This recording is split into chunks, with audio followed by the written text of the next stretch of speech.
Hello and welcome to anyone and everyone who's decided to watch this video. Today, we're not going to be talking about the toys, and instead, we're going to talk a little bit about the comic books based on toys. And specifically, I'm of course talking about the new Transformers series from Skybound, part of the whole Energon universe reboot thing they're doing, and about the recent news that it's going to be ending after 24 issues. Well, more correctly, this particular series is. I'm sure the whole Energon universe world will probably keep going. It'll probably get more stories. But specifically, Daniel Warren Johnson's run is ending. And first off, I've only read the first 6 issues because I'm trade waiting the whole Energon universe. And, well, what do I think of it? To put it in the simplest of terms, it's trash. Yeah, I do not like the book at all. I think it is very bland, very soulless, and just a example of what I think has been a problem with Transformers for too long now. The reason Transformers was one of the few 80s properties to truly live on and prosper in bigger, bolder ways than it ever did before was because it knew where it came from, it respected its roots, it would homage its roots, but it knew that to appeal to the new generations and live on in a new world, that it had to reinvent itself. And as time has gone on, it's really lost that, and it's been all G1 this, G1 that. The 80s is all that matters. Who cares about all that other stuff we ever did? And who cares about doing new things? And it's like they've kind of done it a little bit less. Like, it's kind of been getting better, but it's still just nostalgia, nostalgia, nostalgia. Like, it's not all G1 anymore, but it's still not really that new, and like it's nice to get the callbacks. The callbacks should happen, but they shouldn't be the only thing that happens. And honestly, I was upset that this book was just that again, but I also wasn't that shocked, because like they did that big reveal for the Energon books, and they were doing the whole text blurbs describing them and talking about how the plot of this book was Earth is in danger and Optimus is the only one that can save it. And I'm like, wow, that sounds very boring and typical. Whereas Duke and Cobra Commander sounded very unique and new, talking about how their worlds have been broken by the existence of these new mysterious Transformers and how this is going to affect their lives. And, you know, Duke was actually really good. I haven't read my Cobra Commander trade yet at the time of recording this video, so I can't talk about that. But Duke was great, unlike this Transformers book that felt very soulless. Like, because even the characters, like, none of these people are people. Like, you cannot walk away from these 6 issues and really know who any of these people are.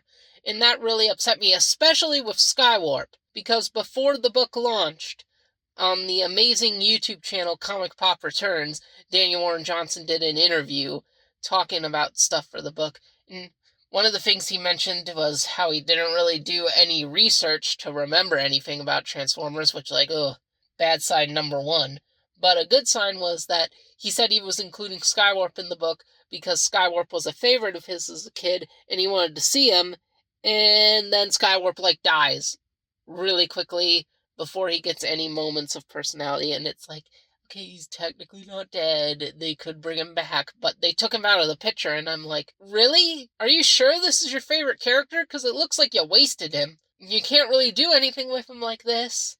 Also, it just has the problem of a lot of modern comics where it cannot decompress the story, because, like, this whole idea of what if the Decepticons weren't idiots in G1 and tried to take the Ark instead of walking away? That's not a bad idea, but this whole story of the Autobots having to take back their home, it's okay. Nice premise. This is not 6 issues of story, though. Because, like I said, maybe if there was character stuff happening in between them, let me know who any of these people are. Maybe that could have filled the 6 issues. But no, this is like 1 issue. 1.5 at best. Like, there is not enough going on. When I got to the halfway point of my trade, I was shocked to realize it was a halfway point because there was so much nothing going on in the book. And I don't know, maybe when I read volume 2, I'll like it more. Maybe it'll change. But after 6 issues, I should already like this book. So honestly, as great of a writer as Daniel Warren Johnson is on other things, I really do not like his Transformers, and I do not like saying that because Transformers is my favorite fiction. It's my favorite property, but I hate this book. I'll read volume 2. I'll give it a chance. I'm not ready to give up on the Energon universe just yet, but I just don't like saying that my favorite IP is the worst part of it, because I really think it is. But apparently I'm wrong, because the rest of the world seems to love this book. This is the one Transformers book to both be nominated for and to win an Eisner. So, what do I know? Other than you cannot do those crazy techno wire transformations on these Flerodiri Sumbo level designs. Like, that just looks wrong. Doesn't look right. The rest of the art actually looks okay. I know the art has actually been criticized a lot, but when they're not transforming, it actually looks pretty good. Just the story sucks. But I don't know. Maybe I am wrong. Let's have some honest, respectful discussion in the comments, please. Explain to me why this book is apparently so majestic and great, if you even like the book.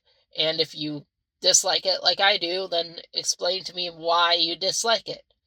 Let's have some talks going on here, guys. And that's about it. I think I've rambled on enough. Thank you all for watching, and see you guys around.